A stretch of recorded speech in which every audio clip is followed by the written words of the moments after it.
Okay, now let's do the ES335, which is a Gibson guitar. Great guitar. And you can see that the strings on this guitar, they don't go through the body like they did with the Stratocaster, but they attach here. So that's a little bit of a different setup, but I think it's pretty intuitive. You can see that the string, you can see where the little balls are on the ends of the string. You just feed the string through and it kind of rests there. But I'll go ahead and walk through tuning or replacing one of these. We'll do the high E string on this one as well. First thing we do, we release the tension. Get it all the way out. There we go. That's pretty floppy. And then what I do is I just kind of grab onto this here, kind of hold onto it as I twist. And I can usually, after 2 or 3 rounds, there we go, it'll just kind of pop right out. And we take the string this time all the way down to the body, and we just kind of push it through this little hole here. You can see what's happening. String comes through, pull it through. There we go. That's how easy it is to get one off. Now the challenge is putting one on. So we take our new string, make sure that we're not using the end of the ball. We're actually using the other end, which looks like that. No ball. And we take this string and we feed it through. We find a little hole here. You can see if I hold this up, see the little holes? So I'm going to push it through right there. And it's easier than it looks. There we go. So the string kind of goes through. The little ball holds it in place. And you can see there's little grooves here on this one. Each guitar has its own setup, but there's usually some kind of a groove at the bridge level for these things to kind of fall into, just like there is at the nut. So look for that, no matter what guitar you're on, acoustic, electric, look for a groove there. So I'm going to slide that into that groove. And sometimes you have to kind of double check those before you start adding too much tension. So then we're going to take, there we go.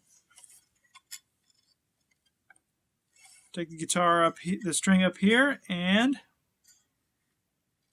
we'll wrap it around. Usually I'll go around at least once, sometimes twice. This time I'll go around once. And then I just feed it back through the hole.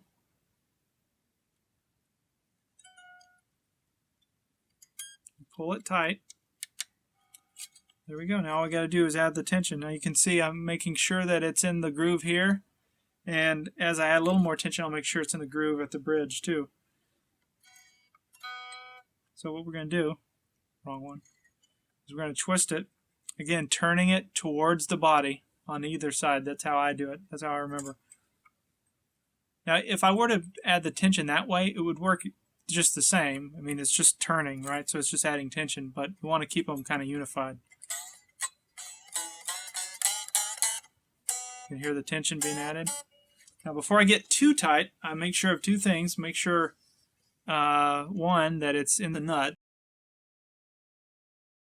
And 2, oh, see, look, good thing we checked because it had slipped out of this groove. So what I do, actually, I'm going to have to actually release a little bit here.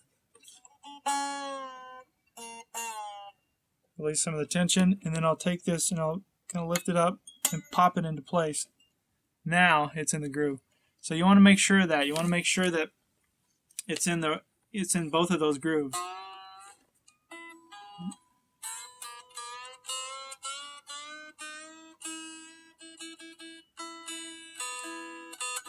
There we go.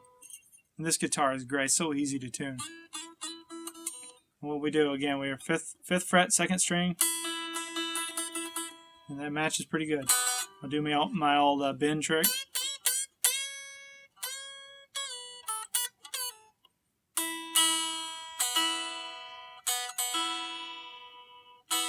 Pretty good. So there you go. There's putting a new string on a Gibson ES335. One last thing to point out is, as we did with the acoustic, you got a little extra excess string here. All we do is you take some snips and just kind of snip it. Don't get it too close to the tuning peg. Remember, kind of give it a little room so that the tension can have some room to kind of play with there. Otherwise, if it's too close, sometimes it'll slip through the hole and you'll have to put a new string on. So there you have it.